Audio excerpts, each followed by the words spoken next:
And we are hopefully live.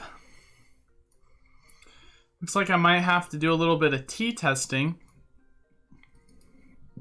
I saw the chat, and then the chat disappeared. What the heck?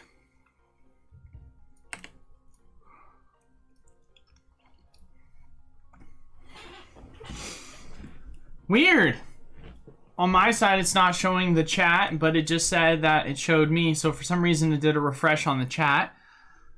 But on the bright side, I can always look at the box. But let's give a shout out to everyone here who is here. Hello all. Alex, how we doing? I did see, we've got Eddie, we've got John Boy, we've got the Pokeballers, Bulbasaur. What's up, everyone? What's the news? Well, obviously, as always, for those of you that don't know, Tuesdays and Thursdays are the days in which we do kind of recaps on prior videos where I answer any Q&A question you may have about it. But as always, you can always ask any question in general. I mean, this is just kind of a Q&A day. Just a fun kind of discussion. But yesterday's topic, obviously, we got confirmation that we're going to be getting reprints for ETBs for Evolving Skies, which is extremely exciting. So that's kind of the big piece of news, I would say, for today. Obviously, you know, looks like there's going to be more supply of ETBs for Pokemon Go. Nothing real crazy. We did have some leaks, courtesy of Raheem. More specifically, courtesy of TCG Saver. Like I said before, I've shouted him out multiple times. But we're going to have the name for the newest set, Silver Tempest. So, for those people that were wondering, Silver Tempest is going to be the name of the new set that's going to be coming out. So, kind of cool that we already got the name for it. I actually really like Silver Tempest personally, but...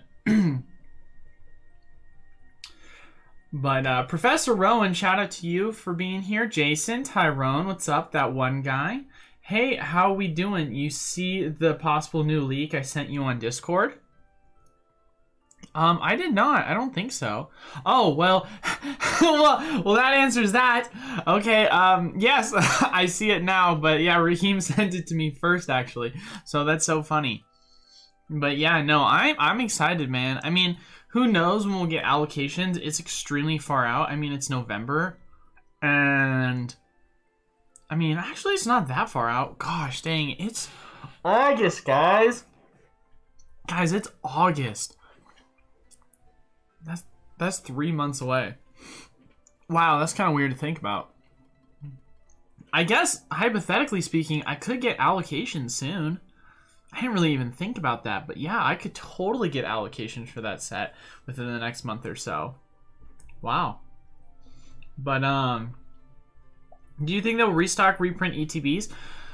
I don't know. That's an interesting one, if they're going to reprint the PC ETBs for Evolving Skies.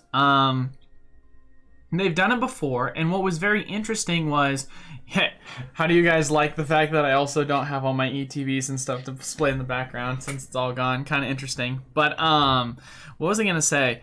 Yeah, there was at one point where there was a resupply that went up, and it sold out really quick, and then for people, and this is super crazy, like a couple weeks back, for people that basically still had theirs in their cart, they were able to check out with it after like a couple of weeks and order it, and I was one of those people, and I was able to get one. So I don't know if I was a lucky few, but they had stock of it like not that long ago. So I don't see it being that unrealistic unless it was some old stock that they found. It's one of those things that's harder to kind of, you know what the true if it's a reprint or if it's old supply, since it is not coming from a wholesale distributor. Final Sword and Shield mainline set, and I'm so sad already. I know, I was thinking about it last night, like looking back on Sword and Shield going into Scarlet Violet, because tomorrow, for those of you that don't know, man, I'm making all sorts of noises today. I apologize, everyone. But for those of you that don't know, there's going to be a Pokemon Presents tomorrow. And it's going to be going over Scarlet and Violet more than likely. And so we're just like right around the corner from Sword and Shield being donezo, guys. And it's weird to think about, you know. Obviously, it's usually a 2.5 year thing. But it's definitely a bummer. It's definitely a bummer that it's going to be gone. But it seems as if we're going to have 2 really good sets to end the year. So I'm actually kind of excited in that regard. Everyone see the McDonald's PTCG cards that are coming out soon? I did take a look at it a little bit, and we can always throw it up on screen here. Wow, did I just delete the Poke Beach page? I don't know why it didn't just pull it up on the other side. I don't know why I delete it. But here's the McDonald's full set revealed for those people that are interested in taking a look. I mean, it's nothing crazy. It's cool nonetheless. No. Because obviously, for those that remember, that was the 25th anniversary set. And then this is going to be what looks like to be the next card reveal of all 15 cards are reprints but feature a number of sets. This is Weave now exclusive set confirming the card list we posted last week. All 15 cards are reprints but feature this number set. The foil versions will be printed on the same confetti hollow foil paper used for the past set. As posted last week, this year's Happy Meal will take place on the 9th to the 26th, so within a week, guys. Each Happy Meal will come with a 4-part pack, a TCG coin, and a match battle spinner toy.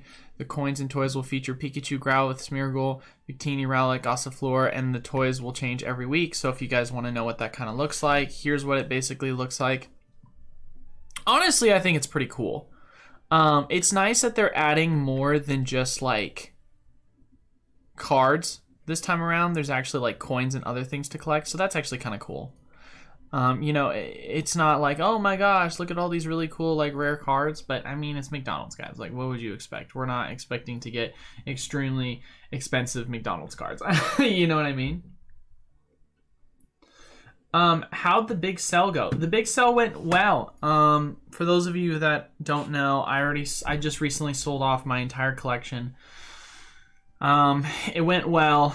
I was very, very happy with the deal that I made, especially considering it's local, so I didn't have to deal with any shipping. He paid in cash, so everything was super nice. The only thing I have left, as I mentioned before, is I do have 4 cases of the build and battles from Cosmic Eclipse, so if you're interested in those, you can feel free to reach out to me about it. You know, I'm open to offers, of course, but I'll tell you what kind of my price structure is on it. And then, actually, I do have a Majestic Dawn booster box that I am still interested in selling, just to kind of get some liquidity before the move if someone is interested about that. But that's kind of all I have left for product for now. But I'm going to be buying a bunch of more product when I move to Arizona. So that's, you know, to answer everyone's questions, why'd you sell everything? It's because I'm moving in 2 weeks now. Well, 2.5 weeks. I move exactly on the 20th. So the sale went good. But definitely nice to not have to stress out about whether I'm taking everything, because it was going to cost me thousands of dollars to take everything in a U-Haul, especially considering I'm already taking a bunch of furniture, and so I'd have to spend so much more money, and I'm just like, oh, such a stress reliever, you know, not to have to deal with that anymore. But hey, what's up, Scratch'em? You made it. Thanks for stopping by. What do you think about Brilliant Star's regular ETBs for 35 for long-term hold, higher chance for reprints? I mean, at this point, with the way in which the Pokemon company is going, it's really hard to know what they're going to do. I think that if the prices, here's what my assumption is, and this is how I've always stated it, and I will continue to state it this way. The Pokemon company is very much a firm believer of printing to demand. If there is an item such as Evolving Skies ETBs that are starting to get expensive, Darkness Ablaze ETBs, Shining Fates ETBs, Vivid Voltage ETBs, and they're starting to get spendy, Pokemon Company is going to reprint it because they want to make it affordable for everyone. That's why, especially considering they pushed back standard rotation, I think there's a full-on possibility we could see a Champion's Path reprint for ETBs within the next couple of months to year. Or end of year, sorry. And that's kind of what they're doing with Evolving Skies. Now, with Brilliant Star, do I think that it could be a good long-term hold picking up at 35? Well, yeah, of course. It could totally be a good long-term hold. Brilliant Star, as it stands right now, is still arguably the second best set in the Sword and Shield era. I think there's a chance that the new set that just got leaked, like the official name, that could potentially overtake it. So who knows, really, how good of a set Silver Tempest is going to be, but I gotta imagine it's got to be a very strong one. But still, Brilliant Star Charizard set has Arceus, has character rares, has alternate art. It's a strong set. And so I do think it's not a bad pickup for 35. Obviously, the cheaper, the better. However, is it have a chance of reprint? It really comes down to, is it going to be successful or not? And in my honest opinion, you want your set to get reprinted. And please understand what I mean by this. When I say you want it to get reprinted is because Pokemon is very much dialing back on their print size runs right now because they're aware of what's going on with inflation. They're aware of what's going on with the economy and the recession period we're going into. And so for them, they're very focused on not overprinting things, but only printing things they need to print to demand. Evolving Skies ETBs are one of those things that are to demand. Brilliant Stars ETBs, those are not like, those are $35. $35 is fine price for you to pick them up at, right? It's $5 below MSRP, or in some places, you know, $10 below what is new MSRP apparently. So when you really think about it, you know, you say to yourself, okay, I pick it up for 35. Let's say the value of it goes up over time. Let's say the booster box goes to, or ETB goes to 70, 80 bucks. Well, at that point, there's a possibility that you're going to hear rumors of a reprint. Totally possible, because the Pokemon company likes to print things to demand. Or if the price doesn't do that well, then I'm going to make an assumption there isn't going to be a reprint. I can't really think of an ETB this year in the Sword and Shield era that has gotten a reprint where the item itself wasn't at least above MSRP, right? We think of all the three that we just recently had, all above MSRP, Evolving Skies, over at MSRP, Sword and Shield base, over MSRP. You know, I guess you can make an argument for Battle Styles. Battle Styles would be the only one that did get a reprint for the ETBs, which was quite bizarre, to be quite frank. I am very stunned that they did a reprint. Maybe it was just an old like supply that they had and they were just pumping it out and then they just were not ready to release it. That's potentially a reason why. But outside of that, I can't really think of any instances. So, because when they did the Chilling Reign reprint, prices on the ETBs were $50, I think, which is super crazy to think about that Chilling Reign ETBs were still that expensive, but also they had only had one wave because wave 2 got delayed. So actually it does kind of make sense now that I think about it. But let's go take a look at the price history. I don't know if we're going to fully be able to... no, we should be fully able to get it because although the set came out in June, we didn't get a reprint till later. So we should still see it in the price history. Modern Pokemon Investor, what's up, Eli Game? What's up with you? Dude in Crypto, hey, what's up? How we doing? Picked up my first Arceus V figure collection, and it's supposed to come in today, so I'm super stoked. They're back up on PC for anyone who's wondering. Yeah, I was hearing all about that, so that's actually pretty exciting.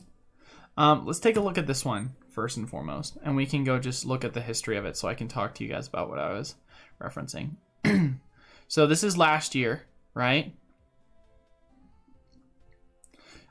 Chilling Reign, I mean, this is when the reprint happened, so it was what, just a couple bucks above MSRP, nothing crazy. Nah, it didn't really drop. Yeah, it didn't really drop. There was a little bit of a time where it, yeah, there was no reprint here. That's weird. Didn't really drop. Quite fascinating. Reason to buy Happy Meal toys again. Yeah, right. Dude in Crypto, help me get the likes up. Can we only have 11? Yeah, make sure to leave a like, comment down below, and subscribe, guys, especially if you want to enter into the weekly giveaways. My Walmart got absolutely overstocked with the Pogo Tins. They were like 25 to 30 in one spot. It's crazy. Dang, dude.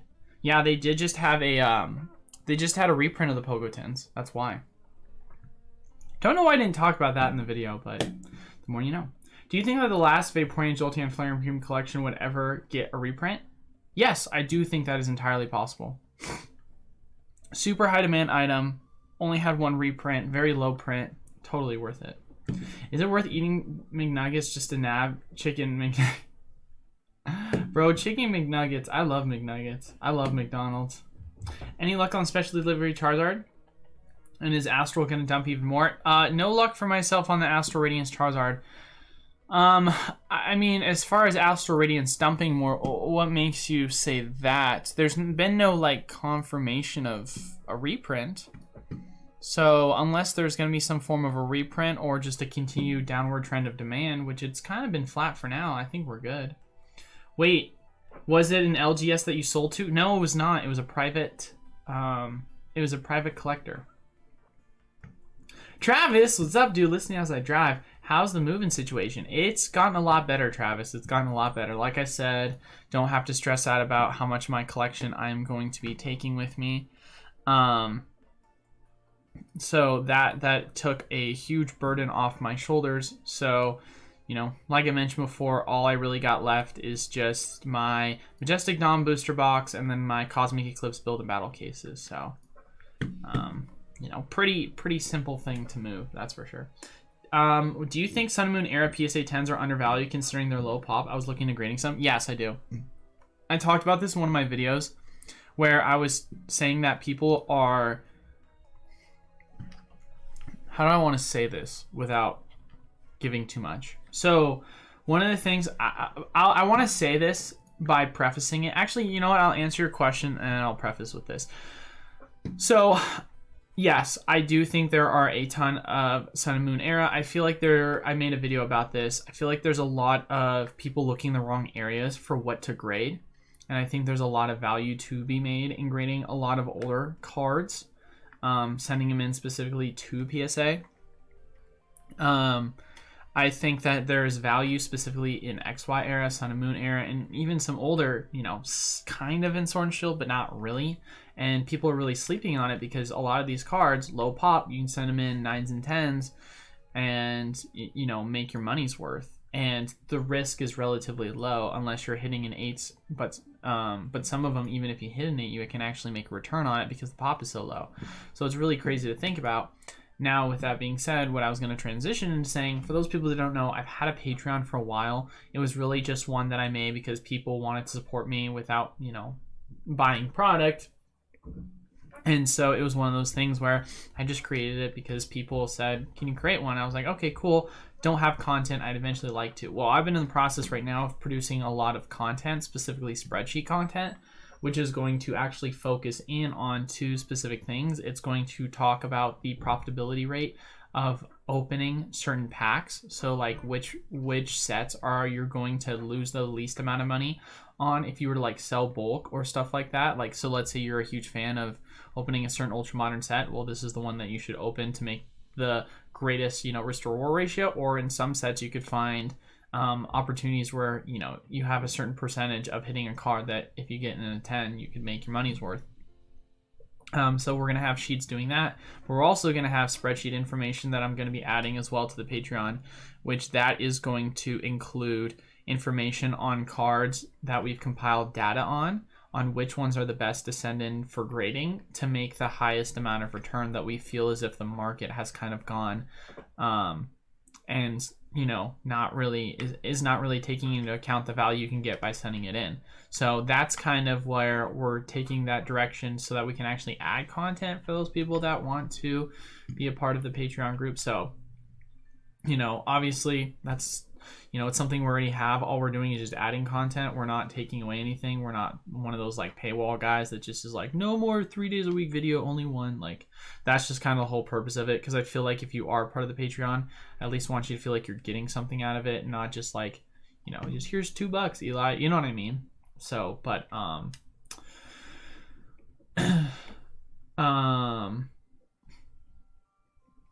do you think any of the premium products are safe from overprinting, Marnie, for example? Ooh, that's a great question, Greg. I think in all honesty, I think nothing realistically, in my opinion, is safe until until some of the packs have gone out of rotation, in my opinion. I'm going to say that there is a very small possibility that I would say there's going to be a reprint for it, but in all reality, it's entirely possible with the way in which the Pokemon company is aware, with the Marnies being as high demand as they are and expensive as they are. They're already double MSRP, so I'm not necessarily ruling it out, but for me, you know, if you're telling me, let me put it for you this way. If you're a long-term collector and you bought in, let's say, at $40, $50, here's what your strategy is. You wait until you hear if there's a reprint, and then you sell right before you hear the news of the reprint, or right when you hear the news of the reprint. That's how you do it. Otherwise, you just double down, you keep holding until it goes out of print, and then you just keep holding at that point. And if you want to re-add, you can, but in my personal opinion, the risk-reward ratio for me is not there, especially when, entry point, I would much rather find value getting an other product that's below MSRP or at MSRP that I think you can make money on that hasn't yielded a return yet, like the Marnies. Well, that's a lot of product for your collector to buy. Good for you. Yeah, I appreciate it.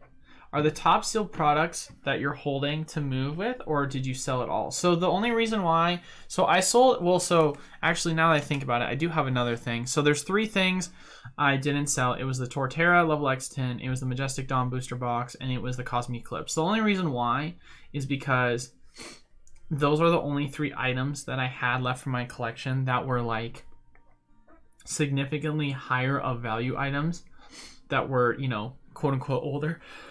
I apologize. That were older or had very little like sales history, because if you go look at the sales data history for like the Cosmic Eclipse build and battle, right? One just regular build battle, not a case. It sells like maybe twice a month, and it's like $80 for each one. So it's one of those things where for him, he wanted to know that if he were to sell off a lot of his collection, because that's kind of what he's planning on doing. He's planning on like slowly selling it over time and kind of flipping it. He wanted to know he could have the sales volume to sell it, and especially knowing that there wasn't a real like, it wasn't a real known commodity, Same concept applies for any vintage stuff. He didn't want to buy vintage. He only wanted to buy ultra modern. So, any of my holographic cards, Level X cards, any of that kind of stuff, wasn't really interested in. The only thing he really cared about was bulk, because his bread and butter, he said, was modern. So he really liked buying things in the Sun and Moon and in the Sword and Shield era. But yeah, that's why he didn't buy those ones, which is completely fine. I mean, they're high-end items that I know I could get money for. And of course, if anyone is interested, they can feel free to reach out to me about it. But, I'm not exactly in a rush to basically sell them, because Cosmic Eclipse build and battles are extremely scarce. They're already extremely expensive as it is, and I don't expect it to be one of these things that is going to necessarily just all of a sudden get a reprint. There's no way that's going to happen. Maybe an old supply thing, which is how I got access to them, but highly, highly, highly unlikely. So more than likely what I'll probably end up doing is just slowly selling it off once I move to Arizona, because right now I don't want to break it apart, the build and battles. But when I do move, then I can just break them apart and sell them for $80 a piece and just make money off of that, rather than trying to sell the case for like 600 as a whole. But that's just kind of like how I'm approaching it. But what is your opinion on a good price to buy Evolving Skies booster box cases? Man, I know this sounds controversial, but for me, I'm very much still gonna stick to my guns on this. I think best case scenario, man, I'm not paying over 20 at the worst, 700 maybe. And I know people are like, Eli, that's not even like in the ballpark of what we're seeing TCG player wise. But for me personally, man, Evolving Skies is going to have more reprints. The risk to reward ratio, if you buy it in now, and the thing is, this is a small reprint. There's no way we're not going to get a larger reprint that's going to bring the price down, because it was maybe MSRP, which is $140 for like a week. And now granted, we did have sites like myself that was selling them, myself with a bundle. Some other places didn't do bundles where they were selling them for $120. So if you did pick it up for around that price of $120 booster box, then great, good deal. But in all honesty, I just don't think it's realistically worth it, in my opinion, to pay anything above $120, and I don't even feel good about that. So really only another large reprint will tell, because this has only been a small one. So I'm just going to be extremely patient with it. Woohoo, I made it. What did I miss? Nothing much, Mr. Hooper. Just kind of talking all over the place. Obviously, Evolving Skies is kind of what we've been touching recently, specifically the ETBs at the very beginning. And then also, the name of the new set, of course, being released. The name of the new set being released, Silver Tempest. What's up, Anvil? How we doing? Just getting ready for the move, baby. Hopefully all is well with you. Do you expect the Evolving Skies ETB reprint to be similar in size to the Vivid Voltage Dark displays? I see tons of the ETBs in Target and Walmart. Yes, I do, Jason. I 100% do. I talked about that in the video yesterday. That's kind of what my predictions are. I may consider the Patreon then. I'm a broke college student though, LOL. But you piqued my interest. Well, I appreciate that one, guy. Do you think AR has the best competitive TCG cards right now? That's a great question. I definitely would say that Astral Radiance is probably... God, I gotta imagine, honestly. I mean, if we're just talking about... Let's go to rare holos. You know, holo rares, when you're telling me you can get an Irida as one of your main holo pulls, it just feels so much better knowing that you can pull a card that's going to make you this much money, right? You pull this rare... Now all of a sudden your white code cards, your black code cards don't feel as bad if you don't pull a V, right? So there's value there. Not to mention too, if we just talk about high to low on the just regular cards, you know, look at, you know, take these out of the mix, right? You do have a full art that is value that you can pull of $30 because of the competitive viability of it. So that really feels great. You can pull a regular V-Star card that's going to be worth at least, you know, $24-25. So that also feels great. You know, some of these other cards are also actually still still decently priced, all things considered. So what I would honestly say is that I think it's totally, I think there's totally an argument to be made that, like, value-wise for how much it is to open packs and such, I mean, there's a ton of value to be made off of bulk. Now, the only thing I would say that I wish they had more of, but honestly, they still have a ton of really good uncommon cards. I mean, you've got Tracking Shoe, you've got Heavy Ball, Switch Card Dark Packs, going all the way to Temple Sinnoh. So I mean, it's got good uncommon cards, it's got good ultra rares, it's got one or two good regular holos. So Astral Radiance, and I think honestly, personal opinion, I think that the future for the recessionary period on where the money is really going to be made is it's going to be made in bulk. It's going to be made in competitive scene is back, guys. Worlds is back. It's right around the corner. We're finally going to be able to, you know, have our tournaments, our Pokemon Go leagues, and do things more in person. And that's going to add value to these competitive cards, which is going to make it more affordable to break open booster boxes. So, do I think AR is the best competitive TCG cards right now? I would say so. I mean, it's either that or Fusion, but I would say with Palkia, it's kind of just dominating the meta. I'm still holding 2 cases of Hidden Fates Elite Trainer boxes. Definitely, I mean, I gotta wonder what your dollar cost average was on it, but that's pretty good. Biggs is back. What's up, Jonathan? Who's excited about Evolving Skies reprints? I know I am. Eli, I came close to buying your Build and Battle case last night. Hey, man, well, for the Cosmic Eclipse, I love opening them and a few for the collection. Well, like I said, man, I'm definitely...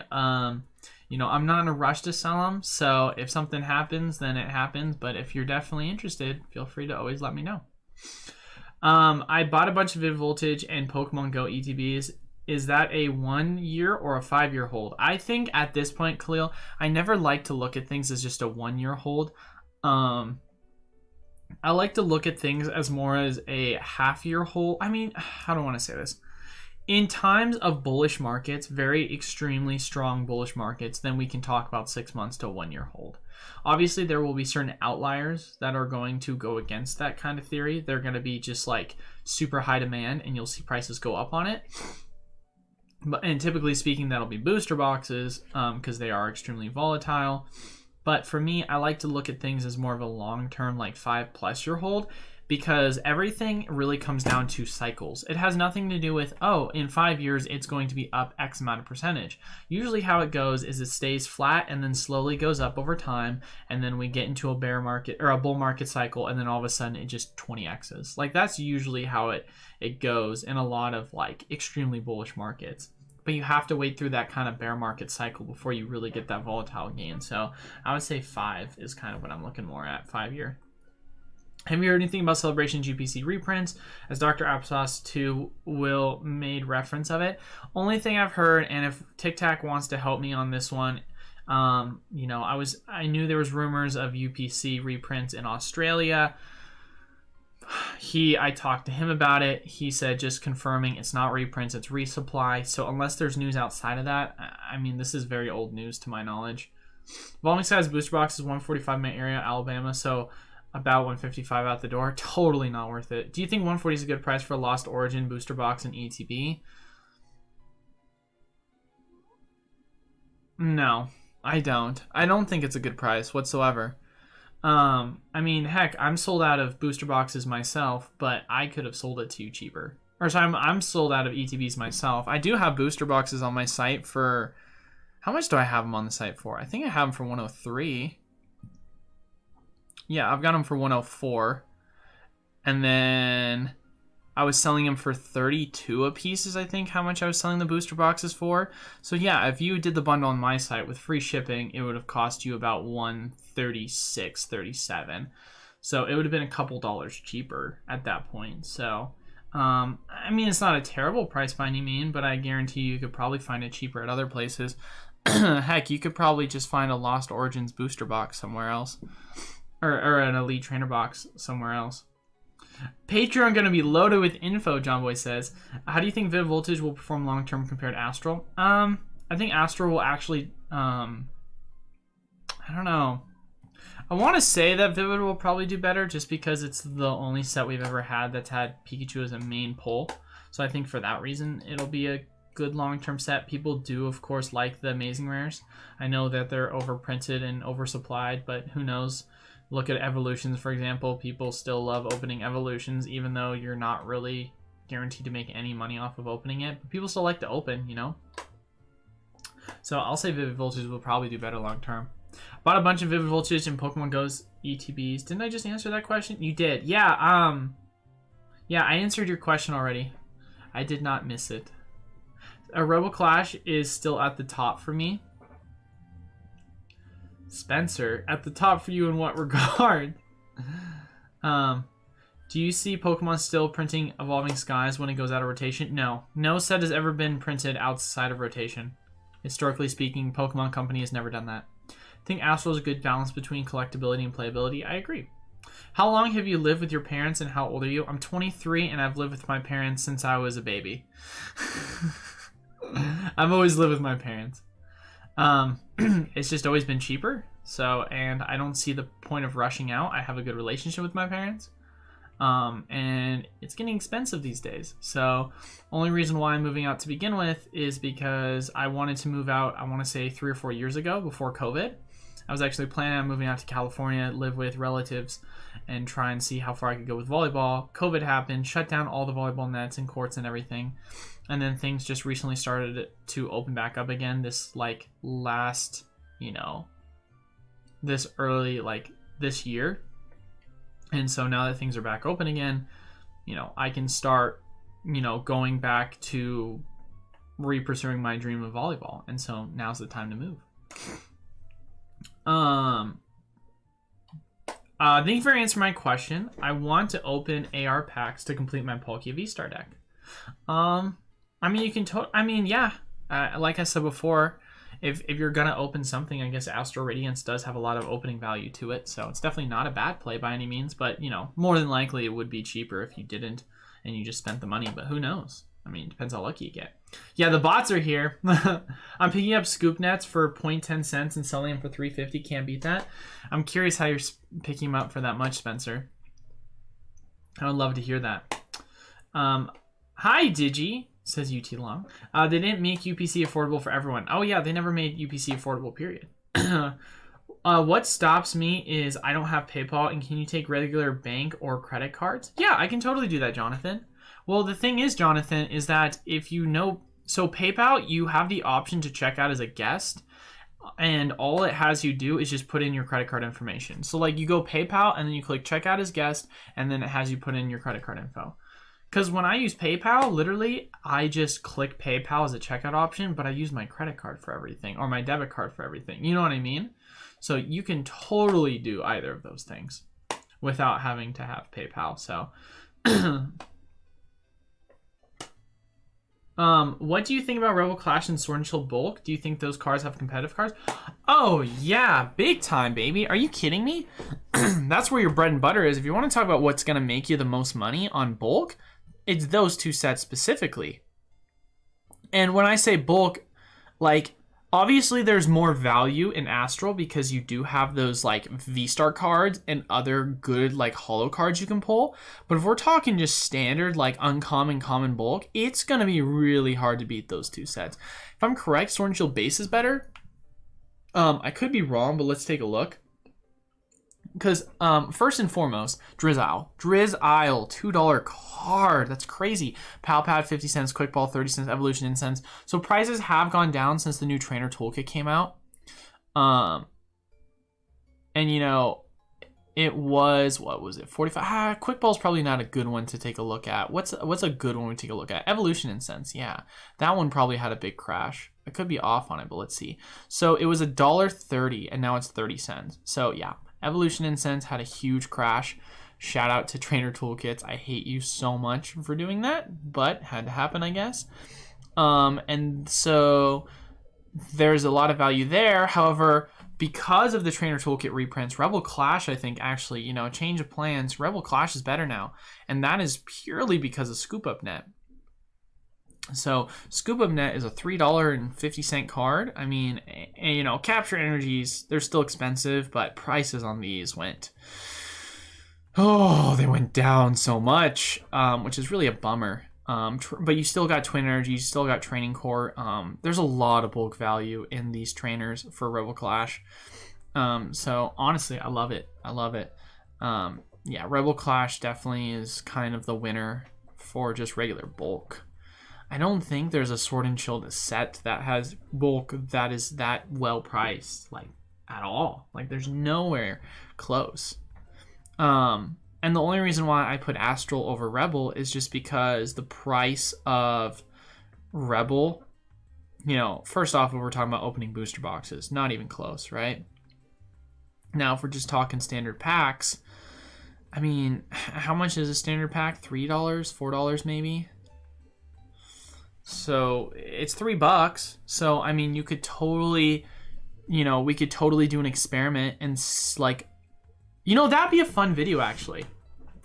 That'd be a fun video if it was, what is the best set to open for bulk? That would actually be kind of a cool video. Because the thing is, although with Astral, you've got the V-Stars, and that's going to add, wow, that would actually be a really cool video idea. I could totally do something like that, where I buy an Astral booster box, I buy an equivalent's worth of Rebel Clash, and say, which one is going to have the most value? Obviously, there's going to be like, you know, there could be a nuance to it because there's still RNG involved. Because Rebel Clash, what makes it hard for Rebel Clash, outside of the fact that it's really, really, really good bulk, is the regular chase cards are just so atrocious. Oopsie, didn't mean to pick sealed product. I meant to go with regular cards. Just the regular bulk is just so, or regular main chase cards are bad, man. Boss's Orders, $35 card is your best case scenario. I mean, you pull any one of these rainbows or altar hearts, like, that's where your problem lies. That's why Astral Radiance is such a better route to go, you know?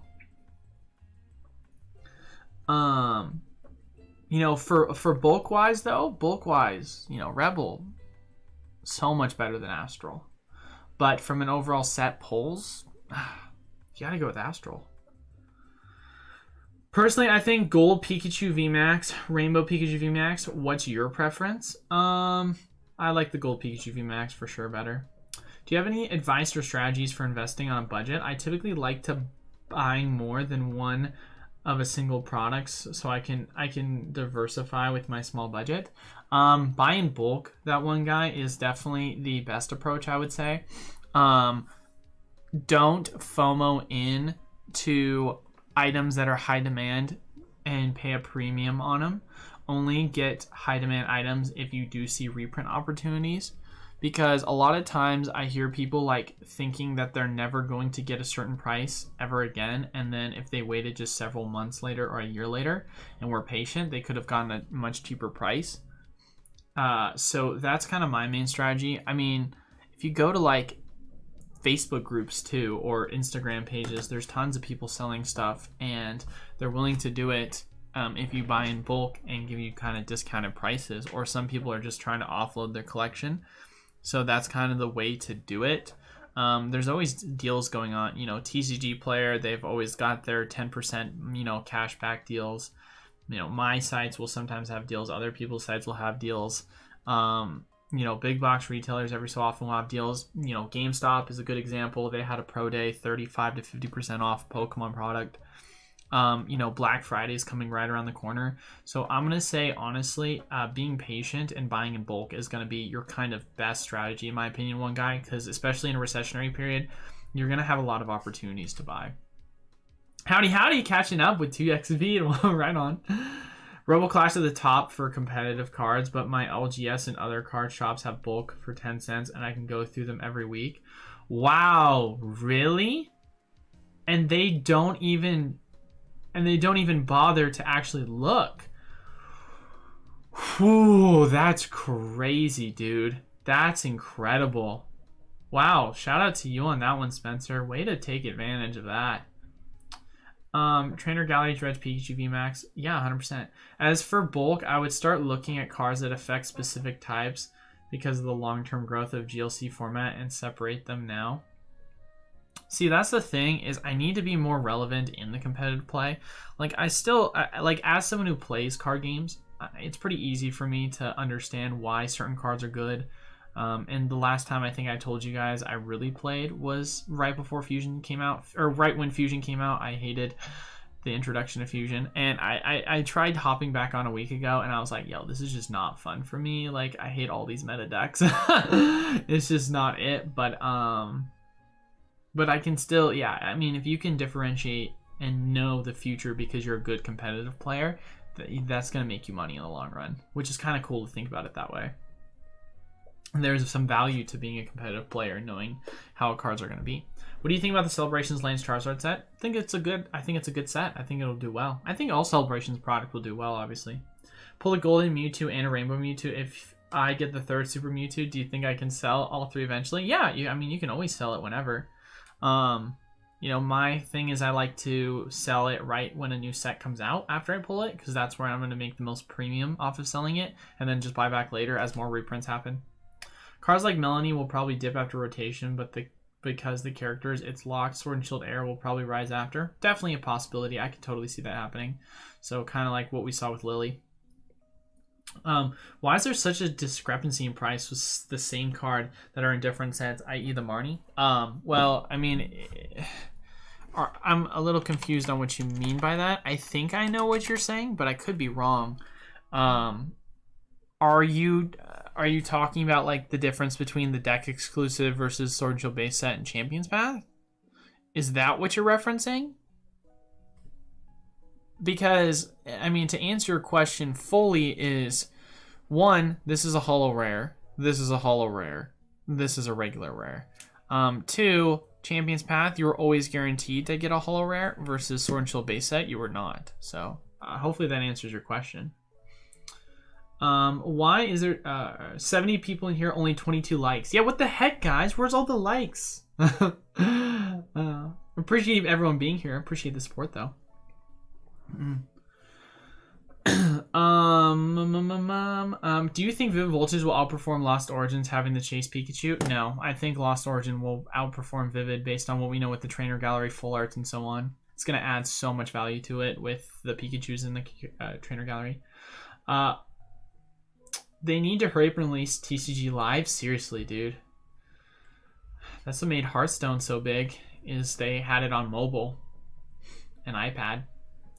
Now, I don't always find good stuff, but it's not a bad way to make extra money to buy cards. Yeah, no, for sure. Just picked up a case of ETBs for $400 flat. Not a bad price at $400. It'll be interesting to see how much the price drops, but I mean, it wouldn't be bad to flip it quickly. Do you think $5.90 for Ancient Origins booster boxes is worth it or nah? Yeah, that's not a bad price. That's not a bad price at all. $5.90, I mean, you're getting it below 100. I don't think that's terrible.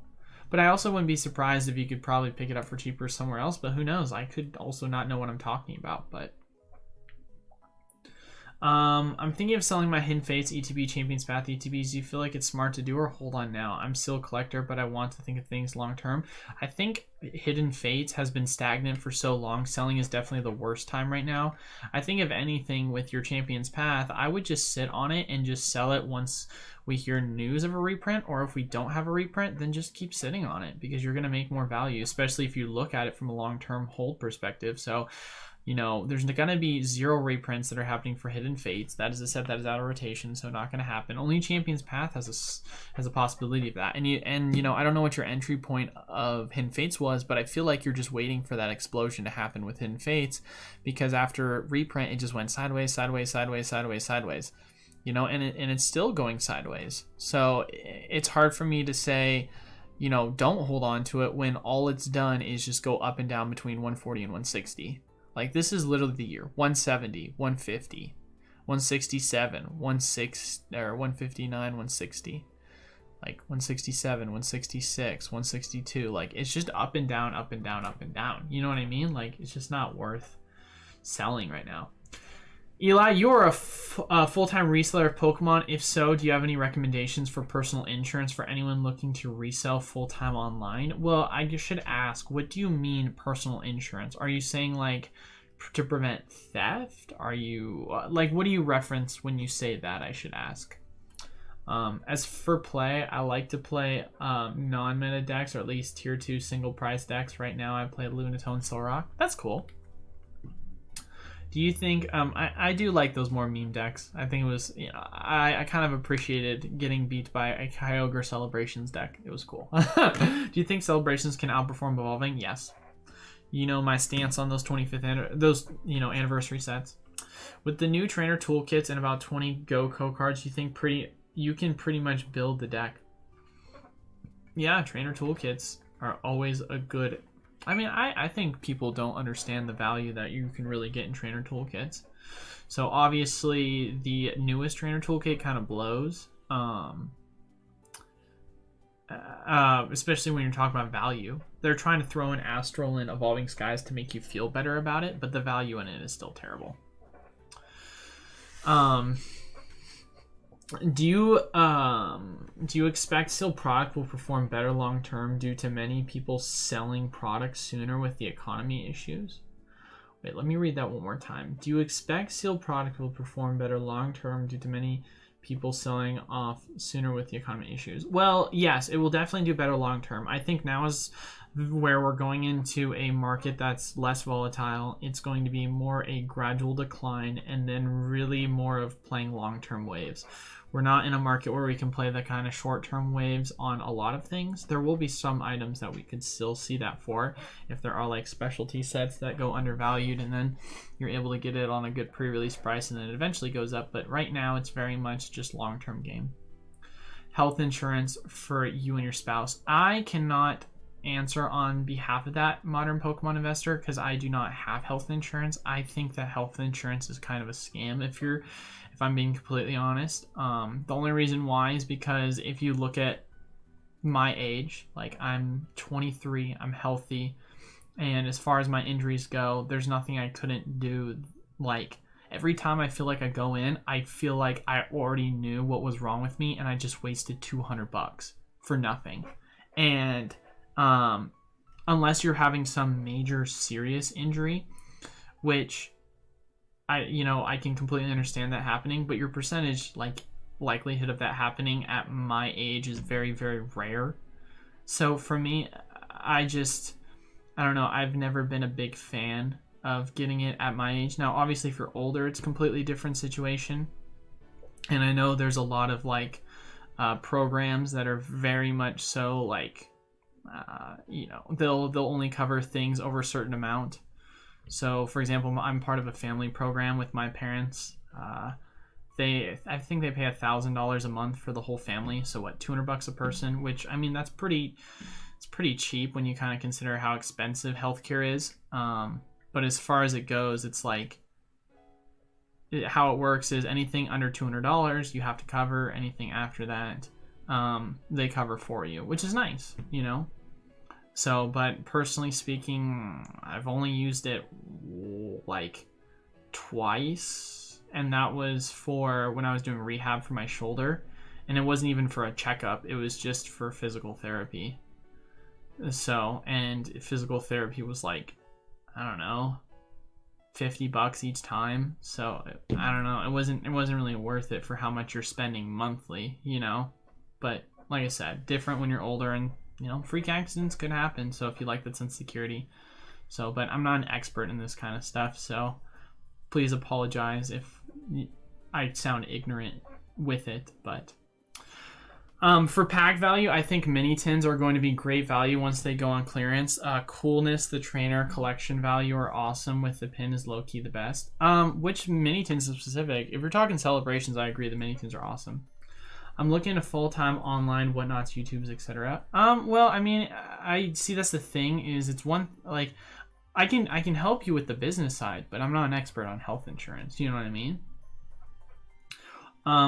Well, so here's the thing, Louis, is I'm always going to have other jobs. Like, although this is like more or less my full-time job, I'm always going to have second and third jobs, because if I'm not working, then and not making money, then I'm sad.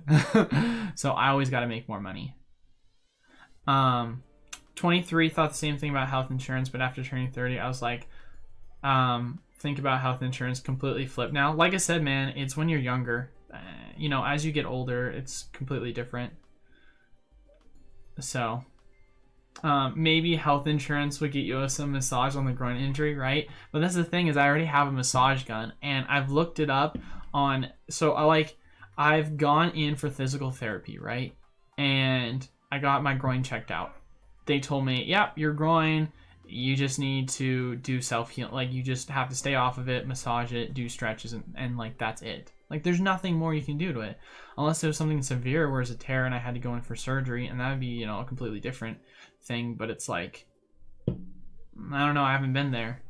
And even then, when it comes to like, if, let's say, hypothetically, I broke my arm or I broke a leg or something like that, you know, half the time they're charging an outrageous amount of money for just to mold a cast over your arm for self-diagnosing. Yep, you got a broken arm. Yep, we're going to charge you a bunch of money for coming in, checking it out, and then molding the cast. When, you know, it's, I don't know.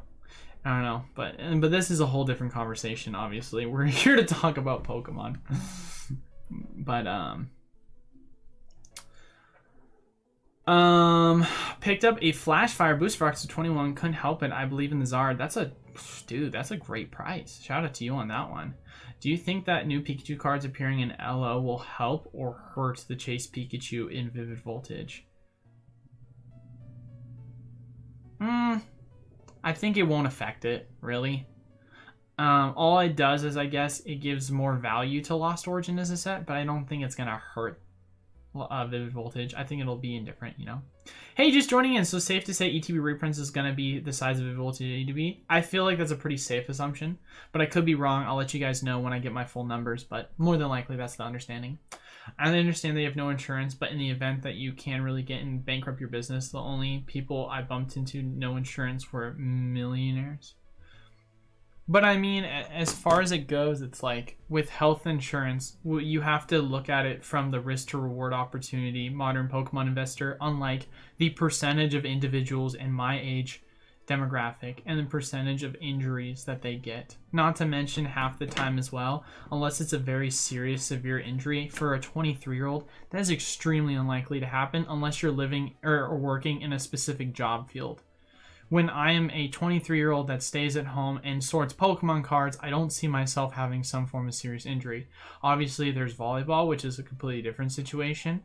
But as far as my current injuries that I have, it's very much just time, rest, and then physical therapy, which took one physical therapy session for me to figure out. Now, if you're in very much a labor-intensive job, then that's a completely different situation. But a lot of places tend to have health insurance. For example, one of my really good friends, he's a sheriff's deputy at one of the local jails here in town, and it's very strenuous work, and you know, it's very unlikely he'll get injured, but if he would, it'd be covered by his job. So it's like, for me, when you're talking about being a seller of Pokemon, I mean, I don't know. It's not like I'm carrying heavy boxes all the time and I'm going to pull my back out or pull something.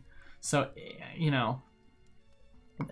I guess for me, it's very hard to justify it when I know that my risk to reward ratio is so low of getting injured at 23, Like, if you look at the statistic, it's like, for my age and for everything and for my health status, it's like a 1% or like an extremely like single digit percentage of something happening while I'm this young. So it's like, what's the point of spending $400 a month for some sense of security when you realize, okay, $400 a month for my age on something that I'm maybe going to use potentially in the next 5 to 10 years, like that's another $50K. And if you're saying to yourself, okay, let's say that injury does happen, right? Well, I have a large enough of a safety net where I could pay out of cash for something that were to happen like that. And if I really wanted to consider something like that, I could always figure something out. So just the statistical probability is just not there. So, sorry if you missed the Celebrations versus Evo combo. No. I didn't. Celebrations all the way. No insurance, you're in debt to, like I said, man. Like I said, you're looking at something that has a statistically low probability. Like, what are the odds of that happening? And you're basing it off of low odds. That's the thing. I'm very much an odds person. So if you want to, like, I'm not here to get into debate about it. I'm here to talk about Pokemon. If you want to look into that, you totally can. I'm just giving you my reasons behind it. Okay? I'm not, you can disagree with me, you can agree with me, and that is completely fine. It's up to you. But I can tell you, in my 23 years of playing very physical sports, I did competitive MMA for 6 years. I played football for 6 years. I did rugby. My chances of injury are extremely high in those sports. And when I did get injured, I didn't have to spend a ton of money on rehabilitation.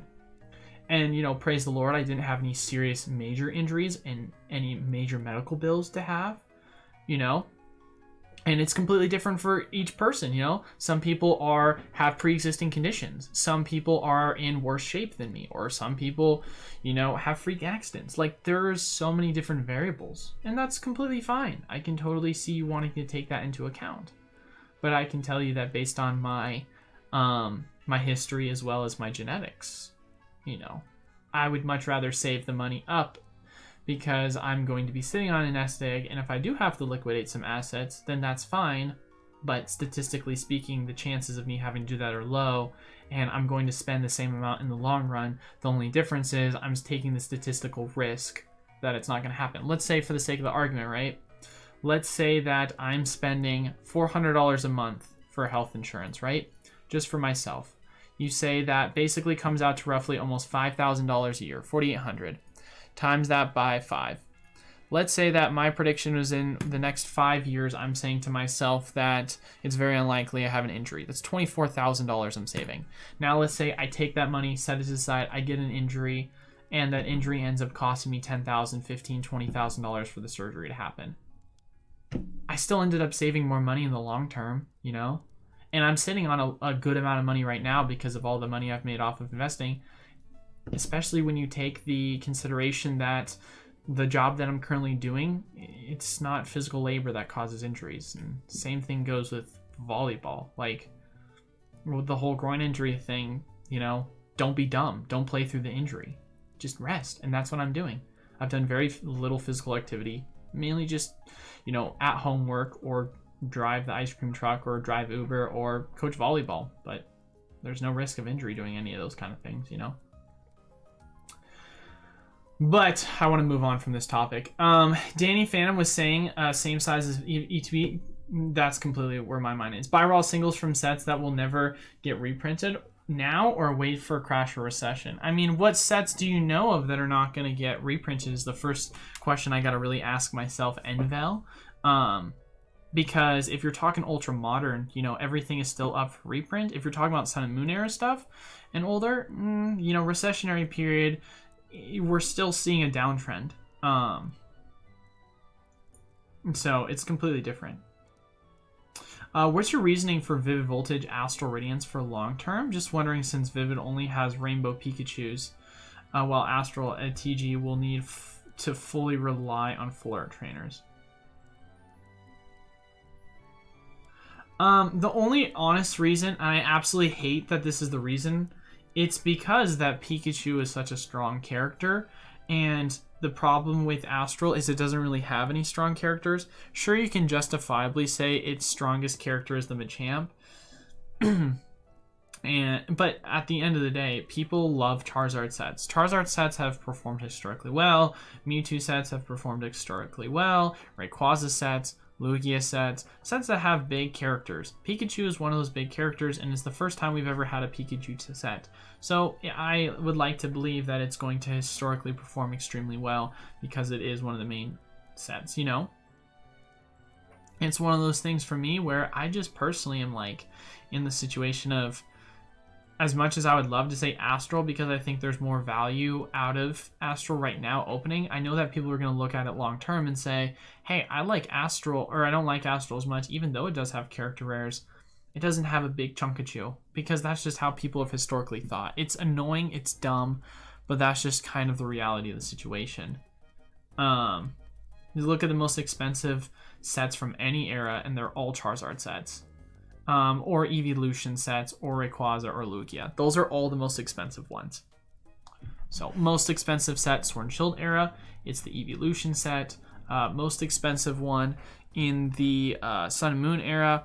I mean, if you really want to, we can go and say that technically speaking, it is, you know, it technically is Team Up. There's a really hard argument to make behind it because of the fact that it was so low printed. But even then, once again, main cards, Pikachu, Latios artwork. So there is some value to be added because of the outside stronger cards, but still, you know, Pikachu is one of the main pulls. Eevee is one of the main pulls, going back to people loving Pikachu Eevee. You know, XY era, Flash Fire, what set is that? It's a Charizard set. Black and White, what's the most expensive set? It's Plasma Storm. Main chase card, Shiny Charizard. Call of Legends, that's a shiny set. Obviously, it's kind of its own thing. You know, Heart Gold, Soul Silver, Lugia set. Platinum Series, most expensive of the three is Supreme Victors, has a Charizard in it. Diamond and Pearl Series, most expensive Majestic Dawn, that has Eevees in it. EX Series, probably Deoxys, I would say. If I'm gonna guess, that one's probably the most expensive, but I don't know, maybe not. Maybe, I mean, I know Dragon Frontiers is up there. You know, I mean, EX Emerald is definitely not, if I'm correct. Yeah, it only has EXs. That's what I thought.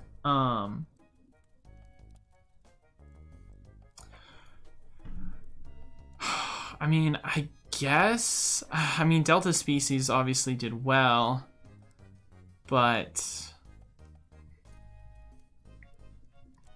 I thought Deoxys was the one that had the Rayquaza shiny. Am I dumb? Which Rayquaza set was it? Is it not listed? Probably not.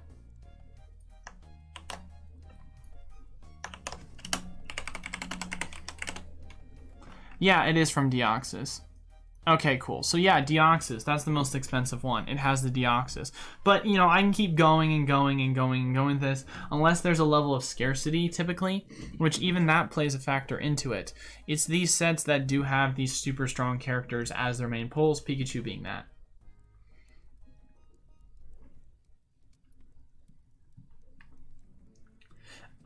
Rely on full art trainers to be popular again. I mean, definitely. I mean, waifu cards are always going to be a thing. That's for sure. What is the best full art trainer card in your opinion? Well, I guess you have to ask that. It's from my own personal opinion. Is it from your own personal opinion? Do I think from an investment perspective? What are you kind of looking at? Babe cakes, Eli and Han Solo. Never tell me the odds. I am an odds guy though, dude. I'm very much an odds guy. Full art Lily from Celestial Storm for you. But is that from an investment perspective, or is that from an artwork perspective? You know, Lily from Ultra Prism. Yeah, I think that's what he meant as well. He just built different. He has steel bones. I've been pretty blessed to not have any broken bones for everything. Thanks for advice. It is appreciated. And like I said before, man, Modern, I want you to, of course, always, understand that and this is not Pokemon related. This is obviously insurance, which is kind of different. Just think about the job. Let's say this was my full-time job. What am I realistically doing? I'm recording videos. I'm packaging boxes and shipping out boxes. And most of the boxes that I'm shipping out are anywhere between under a pound to 5 to 10 pounds max.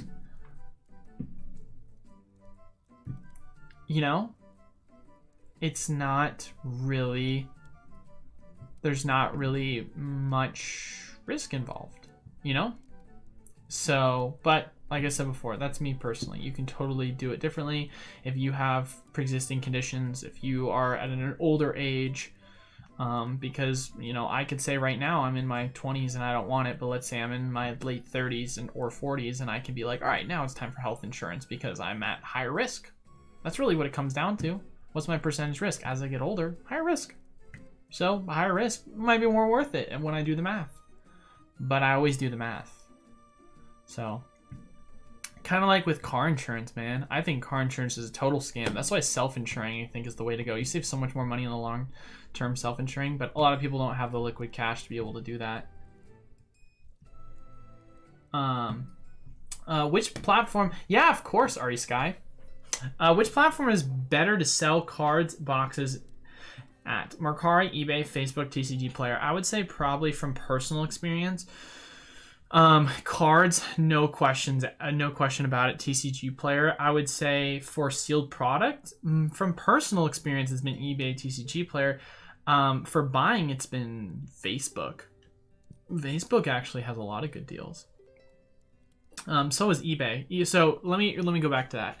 Mercari, every so often I find stuff, but it's been my worst experience. Selling singles, TCG all the way. Buying cards, Facebook and eBay. And then selling sealed, eBay or TCG. It changes. Thanks for the reprint info. Got rid of some Evo ETBs. Thinking about letting my RoboClash ETBs go. Think they may be soon. Hey man, I would say hold on to them until we know for certain.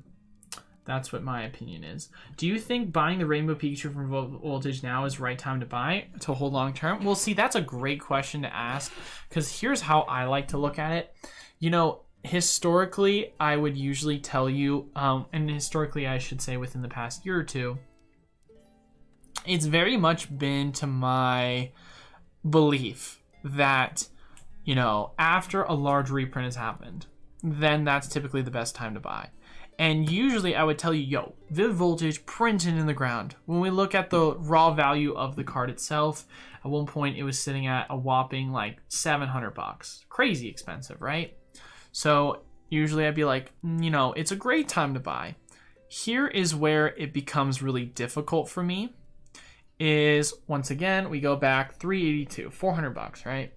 And we see that it's just continued to go down. It's like at around 120. That's last sold eBay-ish. Marketplace, it's around 140 for TCG Player. Here's where it gets interesting.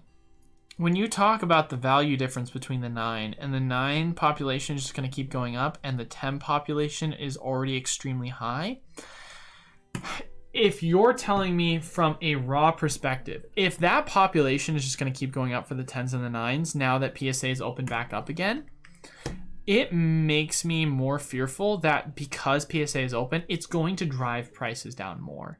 Now, if you were to ask me, is now a bad time to buy? Absolutely not. now is definitely not a bad time to buy. Historically, it is down 66 to 70% of its value. So it's definitely not a bad time to buy. However, I'm very skeptical on calling it the bottom here because of PSA. And having that $18 thing is going to add value. $18 price tier now with PSA. Gold Star Ray. Yeah. It wasn't showing up when I was looking at it on Deoxys. So I was like, what? I thought Deoxys was the Rayquaza set. But Derek M, what's up? Hi, Eli. Hi, chat. Happy Tuesday. Like button smash. Hey, I appreciate you as always, Derek. Marnie is going to the moon. Marnie will be an extremely strong card. Both personal opinion and investment. Okay, so you want a little bit of both. Well, personal opinion, I'm a huge fan of Cynthia. And so honestly, for me personally, I do love the Cynthia card from Ultra Prism. I would say my favorite is definitely the one from Hidden Fates. I'm a huge fan of that. You know, the Cynthia's Ambition card, for how expensive it is right now, it'll definitely do well long term. I think the value of this could be undervalued and do extremely well.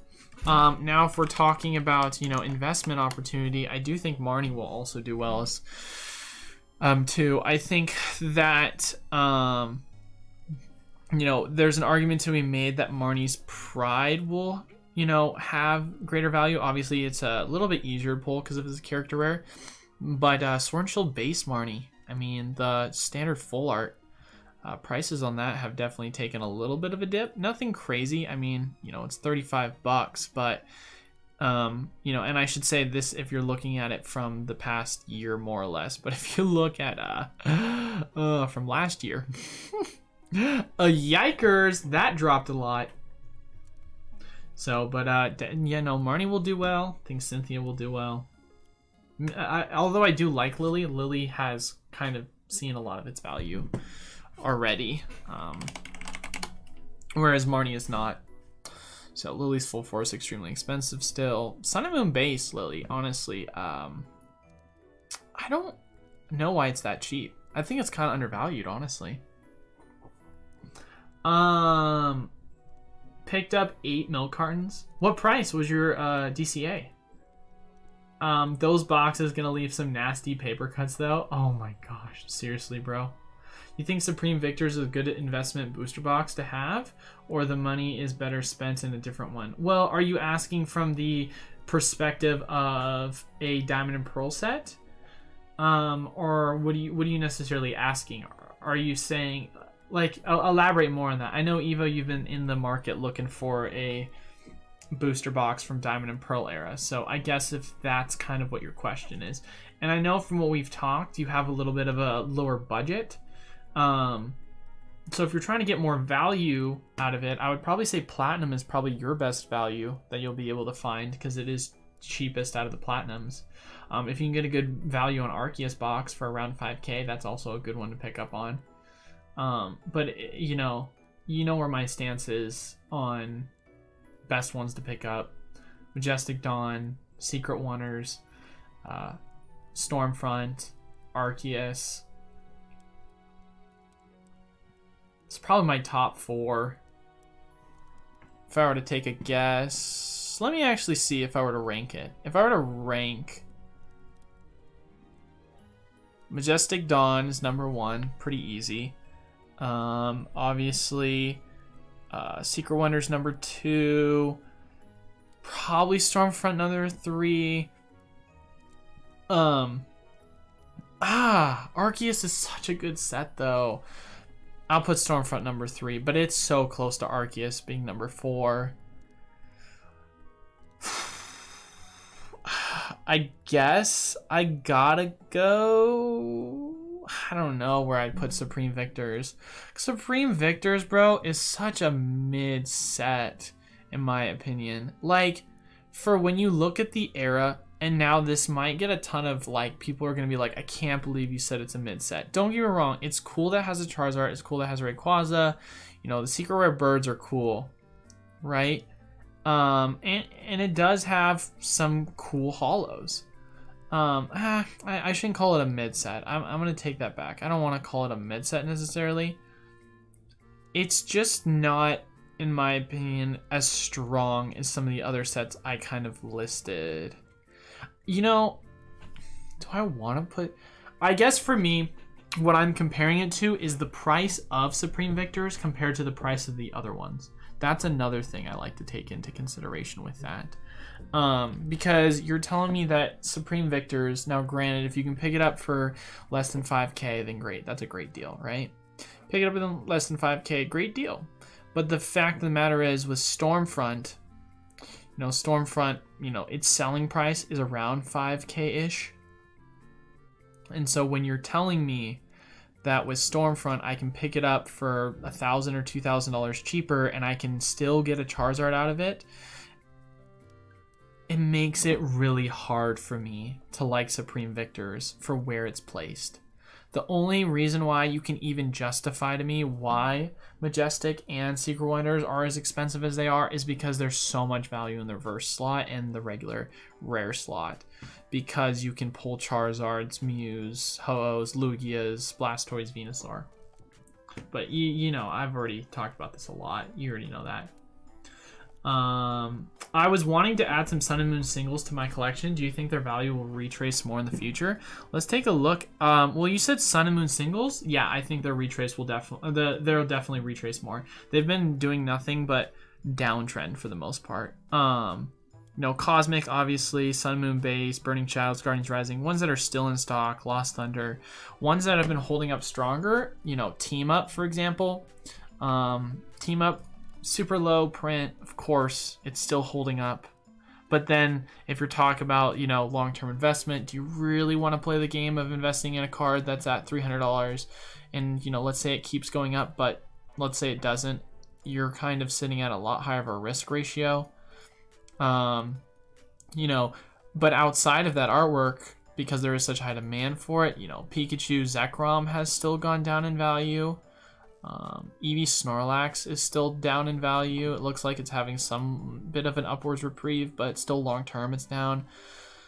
The Gengar Mimikyu is doing well. I think this really comes down to alt artworks, in my opinion, compared to rainbows, because I gotta imagine, I could be off base, but let's take a look at this Gengar. Yeah, Gengar's going down. I'd be interested to see if we go take a look on second page and then see an alt artwork and see how it performs. Oh, it looks like there isn't one. But let's go to a set like Unbroken Bonds, right? I think alt arts from the Sun and Moon era are getting their love finally. Sylveon.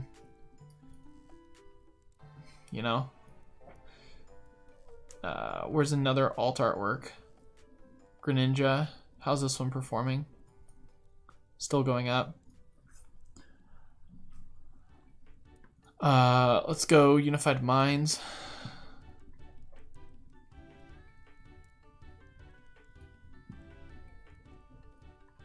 Yeah, alt art designs have just been going up, but outside of alt art designs, Sun and Moon cards have been going down. So, standard Rainbow, GX, Dragonite. It's just been going down. A lot of these cards just going down, Do you think the Lost Origins booster box will dip below $100, or will it increase in price because of the trainer gallery? Great question, Michael. Great question. Wow, that's a hard one to say.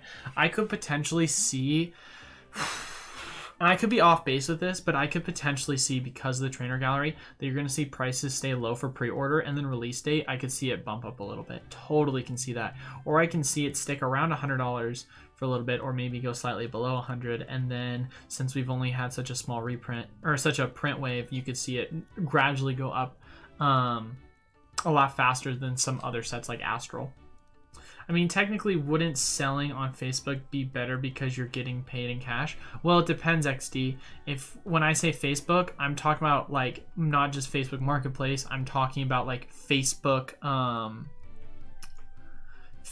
groups where you are avoiding the standard fees that you would if you were to do eBay and TCG Player. But a lot of the times on those eBay groups, they're very stingy with deals, and people only bite at extremely good deals, and half the time you're able to get better prices even after fees and premiums. Because let's say, for example, someone's like, I'm not buying an Evolving Skies booster box unless you're selling it to me for $130, right?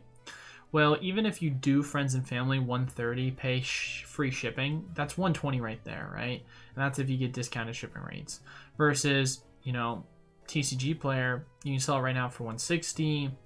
After fees, that's going to bring it down to 135. Then you pay shipping. You're ended up making $5 to $10 more on average. So the value really is actually better after these premiums because, or after these, you know, fees, because you're able to charge so much more. Do you often buy a lot of bulk near mint single orders from TCG Player to grade them at all? Not at this very moment. I did when TCG, or sorry, not TCG. I did when price to grade was a lot cheaper. So, but I will eventually start doing that again soon here, John. Now that prices have dropped. So I will definitely be, well, you know, for this $18 one, I sent in my initial 92 cards. I already showed you guys the list of what cards I sent in. So, but when prices start to continuously normalize and it's more than just a July special, that's when I'm going to start to do it more frequently. But Thaddeus, what's up, my guy? How we doing? How's the Lego life going for you? Heard that the last Sword and Shield set will be Silver Tempest. Yes, sir. Yes, sir, indeed. It was just leaked. Shout out to Pokemon TCG Saver Deals on Instagram. Gotta go. See you all Thursday. Hey, well, thanks as always for stopping by, Digi. Got a couple of Marnie booster boxes with 4 milk cartons. Got them both each for $6.21. $6.21. Got them each. So how many is in there in total then, Digi? What was your average price for each one of them? Yeah, always get spammed every so often. It's fun to see. When did you start your business? Also, great channel. Started watching a month ago and been here since. I appreciate that, Louis. I started October 27th, 2020 was my official launch date of the website. And I had basically just built the website from scratch myself. And then, you know, just bought all my inventory and then did the negotiations with distributors at the time. EV Pokemon Go Ox is $50. What price do you think you're going to reach long term? You know, Khalil, it's hard for me to give these numbers right now in a recessionary period. Long term, I think you could do extremely well. I mean, you could see it go to $200, $300, $400, $500. But long term, it depends on, you're talking 5-year, 10-year, 15-year, 20-year. Like, a lot can happen, you know. And it really comes down to how explosive the next bull market could be. But I mean, it could reach $1,000 for all we know. Just question is, how long will it take? So that's my thing, is eventually it will hit a certain price point, but the price point to reach will, you know, I don't have a crystal ball. All I can tell you, Khalil, is it a good investment? Is it not a good investment? I think it's a good investment. Non-financial advice, not financial advisor. Okay, appreciate it. Once again, I'm getting some more coming in the next month, so just wondering, in between Stormfront, Majestic, Dawn, Plasma, I guess it comes down to price. Yeah, no, of course, 100%. So, and if you're still interested in Majestic from me, my guy, like I said before, I'm more than happy to continuously negotiate price on it. And, you know, outside of that, yeah, it really is just going to come down to the value that you get from it. You know, I just gave you my list of which one, but also ultimately comes down to if you can get a really good deal from any of the other ones. You know, let's say I cut you a deal on the Majestic, but you're saying to yourself you can go find a Stormfront booster box for cheaper. And by cheaper, I mean, let's say you can find a Stormfront for $4,500. Well, I'd slap you if you didn't take that deal, because that's super good, you know? Same concept with Plasma Storm, and so on and so forth, you know? It really just comes down to what the kind of deal you're going to be able to get on the market value on it. Obviously, we were taking a look at Heritage Auction, right? And we know what the long-term value of a lot of these booster boxes are.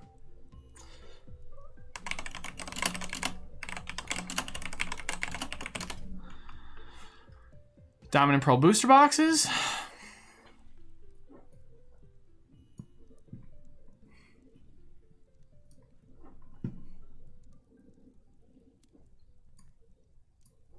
We know version history sold for $9,600 at one point. Secret Wonders $8,700 not that long ago in March. You know, Stormfront $78, Supreme Victors $55, Diamond and Pearl $43, Mysterious Treasures $49, and then another $42. So it's like you know, value is about appropriate to where I list everything, you know? This is just, you know, I'm giving you my personal value opinion, and I'm also giving you kind of what I think the market is at now. This is closer to 5. This is closer to 7. This is closer to 5.5 to 6. You know, this is still closer to 5. I mean, this one honestly has performed extremely poor. Like, for as expensive as a booster box as it you know, or as a, you know, quote-unquote Charizard set, you would think it'd be performing a lot better, but no, it's been around 5,000 the entire time. This one's been performing dog shit. I think I recently saw it, excuse my language, sell recently in auction for 37. Diamond and Pearl, I know it's around 4K, so, you know, prices have dropped on everything, basically. So, but which ones have dropped the most? Stormfront, Mysterious Treasures. Diamond and Pearl surprisingly hasn't dropped a ton, but it's probably because of its scarcity. But it's still my least favorite of the ones to invest in. But maybe that's just because I think Diamond and Pearl base set is just such a terrible set. As a huge Diamond and Pearl fan, and I love the starters, like they're my favorite starters ever, the set is so bad when you look at what the holos are. It's the 3 level X's and then just all Gen 4 holo, like, other than Snorlax, which Snorlax isn't even a holo. Like, it's all Gen 4, there's no value there. You know? Hey Eli, I messaged you on Discord about the giveaway from last video. Oh, okay, right on, Jay. Well, I will make sure to get back to you when I can. I do apologize. I'm very, obviously, busy at the moment, but I will get back to you when I can. I'll definitely message you about it. How would you rank unified or mines in Sun and Moon era? How would I rank unified mines in Sun and Moon era? Great question. So Hidden Fates, Cosmic Eclipse. Oh, I'd probably rank it number 4 for me personally. I think Hidden Fates is number 1, Cosmic Eclipse is number 2. Team Up is probably number 3, and then Unified Minds is probably number 4, and then Unbroken Bonds is 5. That's what I would probably say. Pull the Mega Sableye, Altar, and Tyranitar from the dollar store pack. Definitely want to get it graded soon. That's pretty sweet, dude. EV Pokemon Go Box is 50. What price do you think it reached long term? Guys, I will get to your questions. You don't need to spam it in the chat, please. Do you think Celebrations Blastoise, Venusaur, and Pikachu will get any cheaper than they are now? Even Zekrom and Reshiram are super cheap. Probably not. I mean, you could see them drop like pennies on the dollar because obviously they're going to get graded since, you know, PSA is open back up again. But Lego Life is awesome. Still want to build you something? Yeah, what the heck, man? You said you were going to. You sent me all these pictures of all the great artwork you do, and then said you're going to build me something? Dude, I look forward to the day when that happens, but I'd be super stoked to see something like that. I'm a huge Lego fan. I mean, you can see some of my Lego stuff in the back. That's such a cool job that you have. So 8 boxes, 621, 77.6. Okay, I see. What's up? Do you have any thoughts on EV Heroes Reprint coming here? I don't really have any thoughts on it as it stands right now, John. So I know the rumors, there's been a lot of floating rumors, but you know, is it confirmed? I'm not super knowledgeable on that. How would you rank Lost Oranges now that we have pretty much all the cards? I rank it 3. Yeah, which is right. I rank it slightly behind Burning Shadows. So slightly behind, or Brilliant Stars, not Burning Shadows, sorry. Yes, once I get the funds, I'll hit you up again. We can discuss the price for sure. Thanks. Yeah, of course, no problem, Evo. Do you think we'll see as many Chase Charizards and Scarlet and Violet as we saw in Sword and Shield? Ooh, yeah. Well, I would be stunned if they didn't continue with the alternate arts. Alternate arts have been such a smash success. So, but that's a good question, but it's been a smash success so far with the alt arts. So I feel like they're gonna go the direction of continuing with alt arts. However, they're probably obviously not gonna do V's anymore. If they do, I'd be really sad because that would make 0 sense. Who knows if they're gonna have character rares again? I kind of hope they move past that. I think they're overplayed at this point. I like the fact that they did it as a special thing for Cosmic, and it's cool that they're doing it for a couple more sets. But I would like for them to do a little bit more innovative stuff. But that's just me. So I think that we'll probably see around an equal amount of polls. But how are they going to go about that is the question, you know? Are they going to go about that by having a diversification of character rares and less alt arts, or just a ton of alt arts, or how are they going to do it, you know? Oh no, Eli's cursed. How am I cursed, Tyrone? Distributors opening up to new clients. As far as I know right now, still closed for a lot of clients. I know you don't have a crystal ball, but do you have an estimation on how long you think the bear market will last? Maybe until 2024 election or longer? That is tough, man. I mean, so here's the deal. If you're wanting me to talk about everything from a macroeconomics perspective, you have a lot of things you really need to consider, right? First and foremost, you have to take into the fact of the matter that there is an anti-inflation bill that is going to get passed, more than likely, because they have the votes for it now in the Senate because of Manchin. It was a bill that he wants to partake in because he thinks it helps with the climate, kind of agenda against global warming. Ironically enough, the bill is called the anti-inflationary bill, but if you read the actual bill itself, it is going to increase taxes for anyone that makes over $30,000 a year, and it is also going to increase overall spending within the government. Sure, it's not a $2-3 trillion bill, but raising taxes or increasing taxes and then increasing spending on things that are not going to actually help the economy in the long term is not a good thing. Especially too, as well, one of the parts of the bill was it was supposed to help with chip manufacturing, but the problem is it's trying to help chip manufacturing through innovation, because one of the biggest fears that we're seeing right now, which is why Nancy Pelosi went to Taiwan, is China is extremely good at manufacturing when it comes to microchips and semiconductors. And so they know that if they were to kind of, let's say that they threatened to take over Taiwan doesn't want the semiconductors to be given to China, so they're going to destroy them. Well, since China's one of the best in regards to production, they're really good at replication, factories. That's why everything is made in China. If they're going to become the new leaders for semiconductors, then that's going to be extremely good for them in the long term, economically speaking.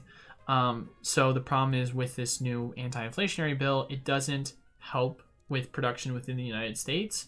It just helps with innovation, which America has always been terrible at production, but extremely good at innovation, because with our economic system, we're very much on an incentive structure for you innovate, you make money off of being an entrepreneur. So with me basically saying that, that's my issue that I have with the bill. That's also going to lead to more inflation. That's going to lead to more of a deficit, which is going to continue to have bad actions. Obviously we've got the midterms right around the corner. Whether you agree with the polling or not, however you want to look at it, it's more than likely House and Senate is going to get taken, which, gridlock, historically speaking, have always been a good thing. You saw that during the Obama administration, under his second term, the economy tended to do better because there was more gridlock. Under the Trump administration, economy was already kind of roaring at a boom, and when they took over in the House, it didn't really change much because it was already in an upwards trajectory. So I gotta imagine that you will have some sense of relief, because there'll be less control for legislation that could potentially get passed and cause more issues with the deficit and inflation. However, with the way in which the Fed is going right now, when you're saying to yourself that we're going to fix issues by increasing it 75 basis points and then continuing to drive up spending to continuing to increase taxes, that is not going to fix things. That is just going to make things worse, and it's going to lead to stagflation, because the problem with that is when you're saying to yourself, okay, house prices, last year we had housing prices were record highs. you know, 50% of buyers were cash buyers, and we hadn't built as many homes since the 70s. Which, if you want to go back and look at the 70s and look at the, you know, inflation rate, look at the mortgage interest rates, then it will be interesting to see if we have a correlation with that. So, because it hit 15% at one point. So I'm not saying that it's going to get to that point, but what I am saying is that when you have an oversupply of homes being built and increasing mortgage rates, increasing supply on you know, general goods, groceries specifically, gas, so on and so forth, it's definitely one of those things which can get extremely expensive.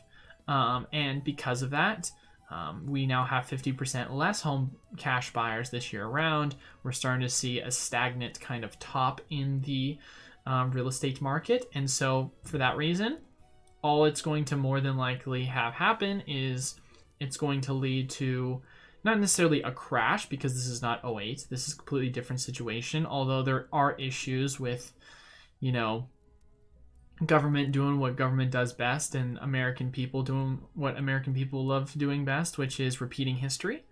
I think that in this current state and time, it's gonna take a lot to get out of this overall economic issue, and I don't think that 2024 is all of a sudden going to change things, you know, whether it be a conservative or whether it be a, you know, leftist that is in the White House, liberal, you know, Republican, Democrat, whichever you want to call which one. It's gonna need to be more than just a political party. There's gonna need to be some action on really, someone needs to take the bullet, and no one wants to do it because it's it's politically non-advantageous, you know, because no one wants to be the guy that cuts back on spending and cuts a lot of these programs, or no one wants to be the guy that is not going to continue to spend because it is very much so in the present that Americans like spending programs until it starts to affect them, you know? It's like everyone wants $15, $20 minimum wage, and then when you finally get $15 to $20 on average prices, but then the price of everything goes up and the value of the dollar goes down and things are now more expensive and the dollar value has actually gone down compared to what it costs to live now, then people are like, oh, maybe that wasn't such a good idea to print continuously. But, you know, that's just my personal opinion. I think we're gonna at least see, it's gonna at least be another 4+ years before we see any real change of direction, because this is not something that is just going to get fixed right away. When you get into a recession period that was partially caused by an artificial crash because of COVID that lasted longer than it should have, which then led to more spending, which then is going to lead to a lot of pain that's going to happen, because we're going to have to see a large interest rate rise and a large pullback in spending. And unless I see that happening in the near future, who knows realistically when that's gonna kind of happen. So only time will tell. It's just gonna come down to what politicians are gonna do, and most of the time they do exactly what I don't want them to do. So who would have guessed it? Politicians being politicians. Poke and Fun, break the Majestic Dawn box. I've thought about that, and that would be cool to break the Majestic Dawn box. I'm definitely open to doing that, but I want to have enough people in the Majestic Dawn break to where it'd be worth it, you know? Yes, sir. No worries. Know you're a busy man. Love what you're doing, bro. I appreciate it. Mr. Red. Oh, congrats to Mr. Red as well. Can you tell me what you want? You want 10 Pokemon Go booster packs. So if you've already emailed me or messaged me on Discord, I will try and respond to you as quickly as I can. I apologize. What do you think is a good price for Cosmic Eclipse and Ultra Prism booster boxes? Those two are the favorite sets, and I want to keep them sealed. What are your thoughts on the set? Ultra Prism's an amazing set, no doubt about it. Cosmic Eclipse is my personal favorite. But Hidden Fates is so good. But if you're talking about value on the Cosmic box, I think you can probably get it for around 450. You know, 450 is not a bad price. Anything around that, slightly above, slightly below, it's a good price. Ultra Prism, you know, Ultra Prism on the other hand, what is it, in the mid 300s if I'm correct right now? 369. Yeah, if you can get it for below 300, I think that's a solid price, or low 300s. Do you know anyone who got a I do not, sadly. Please take a little break from Zard and popularize a different Pokemon. Well, Wrath, hopefully that's what we're going to be getting with this new set, because it looks like it's going to be Lugia. Following that, which would be great, you'd like to see be given the Zard Pika attention. Following that, which Pokemon would you like to see be given the Zard Pika attention? Well, definitely the Lugia will be nice to see.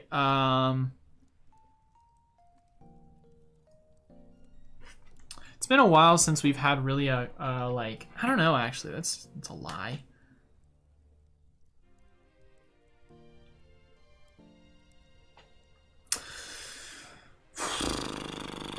That's a great question. I think that Blastoise Venusaur, I would love to see more love from that. I would love to see a set centered around those two. Do you know if the new McDonald's promos are exclusive to America or being released worldwide? Absolutely no idea. Picked up a team up booster box 730 a couple months ago. We're looking at another booster box 4 to 800, having trouble narrowing down my options. First off, great price deal for you. Second off, it really honestly is going to come down to, Daniel, what you can get the best price value for. You know, obviously Lost Thunder, we've seen a huge price correction because of the build and battles. Old Supply, same thing kind of goes with Fates Collide. You know, personally, if you're trying to be on the lower end, which I know you said 4 to 800, so this is going to be well below that, but Lost Thunder is a really good one. Still pick up around $300 considering its price history. You probably find it for 300. But I mean, if you remember, it was almost $600, or I think it hit $600 at one point. So I mean, it's a strong set. It's a Lugia set. So there's a lot of value if you're looking for cheaper end. You know, more expensive. I'm a huge fan of Cosmic. I think it's a great set to pick up. I know Unified Minds, obviously, and Unbroken Bonds both got reprints a while ago. Like, they got them near the end of the year of 2020. So, or was it 2021? No, not 2021. It was the end of last 2020. So, you know, value of these items have just been continuously going up. Don't know necessarily if they're ones I would say, I mean, but it's hard because they keep going up and they're just such good pickups still. But Ultra Prism, I mean, for what is in Ultra Prism, oh god, it's hard not for me to like Ultra Prism because of also the price that you can still get on it. But here's the deal, man. If you can get an Ultra Prism box for a better value than Unified Minds, that's what it really comes down to for me, is what can you get a better value on, you know, with a lot of these boxes.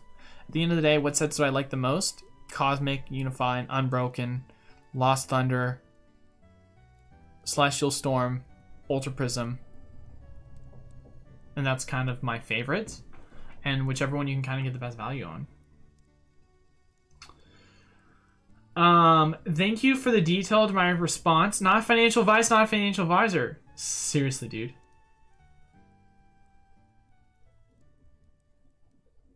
What's the secret to getting unlimited money? Being a politician, you get it really opens up the opportunity to get a lot of money. So when we entered the depression period, how much do you think Pokemon is going down, for example, Evolving Skies? Well, it's not a depression period because the Great Depression is completely different from a recession. Those are completely different things. Recessions and depressions are two different things. I want you to understand that. But as far as it goes for Evolving Skies, you know, it's hard to say because we don't know what reprints are going to look like. We don't know what demand is going to look like. But I would be stunned if we didn't see at least 120 or lower again.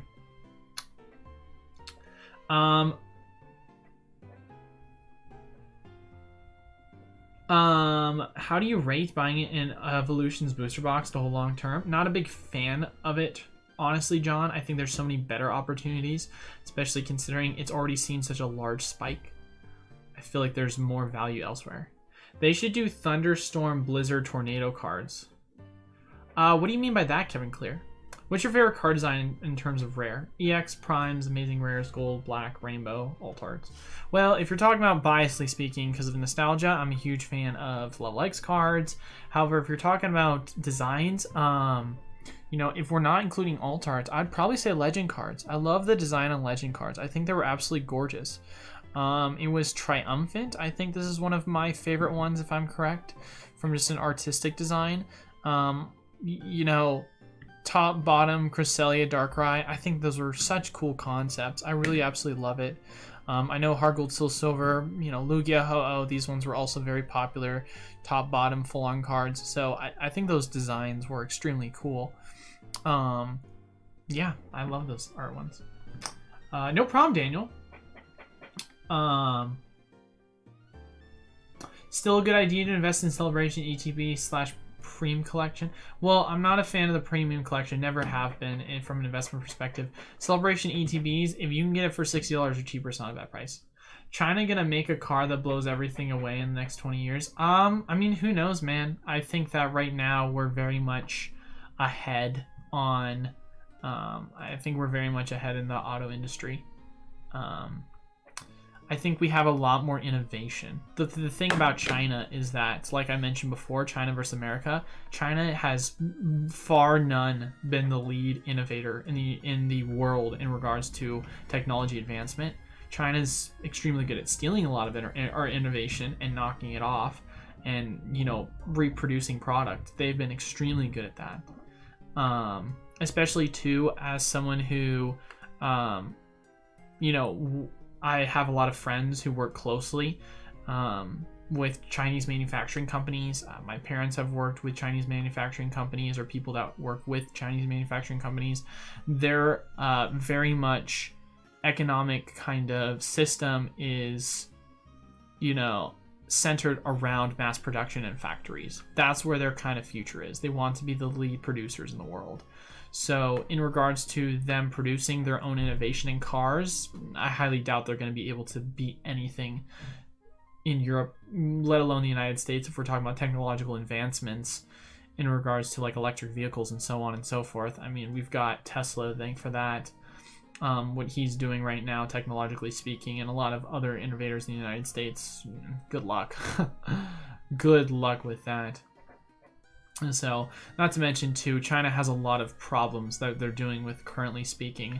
So they're trying to divert a lot of attention from some of their weaknesses that they've been dealing with, and trying to show a sense of power within the country, because they're having a lot of issues, whether it be with COVID, whether it be with the economy, whether it be with, you know, population. There's a lot of issues that they have that is going on that they need to address, and that's why for them drawing the attention off of that and trying to focus more on Taiwan is a better PR plan for them. So what's up, man? Oh, by the way, I've got about 5 more minutes, so we're gonna start wrapping things up here. But love these trainer gallery cards, including the Radiant and Secret Gold cards. Even myself, do you think they will continue this trend of Scarlet and Violet? It's more than likely. I'm kind of over it, like, right now. I don't want them to continue to do character rares. Kind of like rainbows, I think, are kind of overplayed. Gold cards are fine.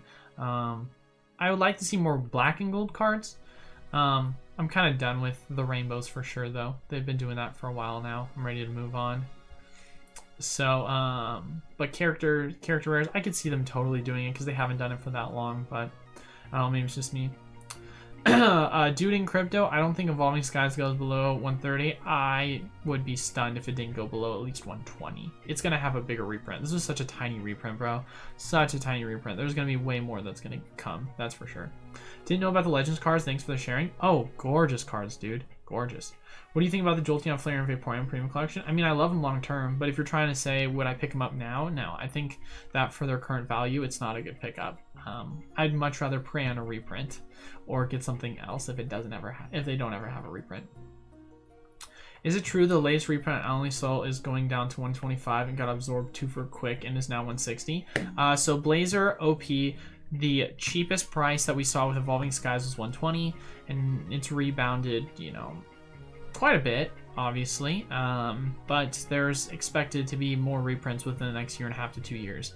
People forget that this set is still very much in rotation, and Pokemon Company is not going to let it go out of control. They're going to reprint it because they understand the demand. They're just more focused right now on the Wave D sets, and since Evolving Skies is part of E, for them, it's not a huge concern yet because they're going to try and focus on cards that are going to go out of rotation soon, and that one's still a ways away. Even cars are crazy prices. Labor to fix a car, everything is off the chains, going up in prices. I think that's going to change relatively soon, Kevin. I think if I'm correct, I could be off on this number, but I think the United States is currently, we're around $3 trillion in overall car debt worldwide. We can actually look this up if you guys want to. So what is the price? Okay, so overall loan debt balance reaches 1.4 trillion. So I was way off. So I think what I probably got, it says 1.3. So I probably got 3 trillion. It's actually 1.3 trillion, but it's now 1.4 trillion as of 4 days ago. So what happened with a lot of, what happened with the auto industry during COVID is a lot of people were taking the time to either pay off their car debts or buy new vehicles with a lot of the extra stimulus money. People started taking out a lot more loans, and with that you started to see a huge increase in prices on general used cars, of course, as well. Supply chains played a major issue into that. Now what you're going to start seeing is a lot of people with things getting tighter. You're going to see a lot of people, and you're already starting to see that, taking out debt that they should have never took out, buying cars that they usually wouldn't be able to afford if it weren't for COVID funding. And so you're going to see a lot of defaults in overall car payments. And so I'm expecting there to be a huge bubble in regards to the car market. So things are still expensive right now, but there's been some people I've been talking to that are in the car industry that are expecting stuff like that to happen relatively soon. Also, man, I love the free alligator premium box. Premium box? I don't know which one you're referencing, surprisingly. Hey, Eli, I love to see you live. Hey, well, I love to see you here too, man. I appreciate that. Just fix my car banks. Hey, man, it's cheaper to do it yourself, that's for sure, if you can. Sam, Little Slick the Rainbow. Seriously, dude. Do you think many will look at Sword and Shield era as the best yet? Definitely not even close. Not even close. I think people will look at it as one of the... It really is going to come down to the last 2 sets, but I think it's better than EX era by far, or XY era by far. XY era was terrible. There's an argument that I would assume that people are going to look at it and say it's way better than the Level X era, because if you really think about it, Level X era was a very underwhelming era. You know, Black and White era was pretty strong era, honestly, all things considered. I know there's a lot of criticism for it, but it was the first era that introduced full arts. So there's a lot of love because of that. XY era didn't really add a lot of good innovation. It's kind of lame. So XY era is kind of lame. Sun and Moon era is arguably one of the best eras. So it's going to be hard to compete with that. It's probably going to be seen as a middle of the road era.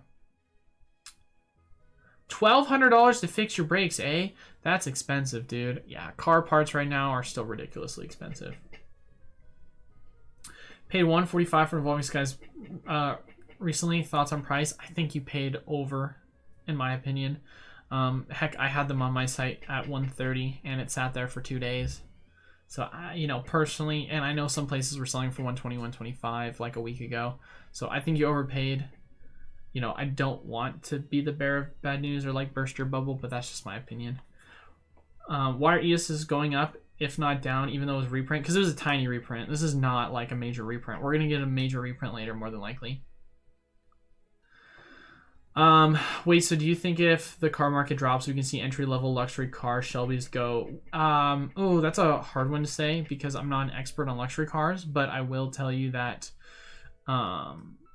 I'm not an expert on luxury cars, especially from the collectability perspective, but what I can tell you is that general, like, you know, consumer cars, like, you know, average middle income household cars are going to be affected drastically. But, you know, that's just because that's the majority of cars that people took loans on, because most people afforded cars that were middle class cars that couldn't afford middle class cars.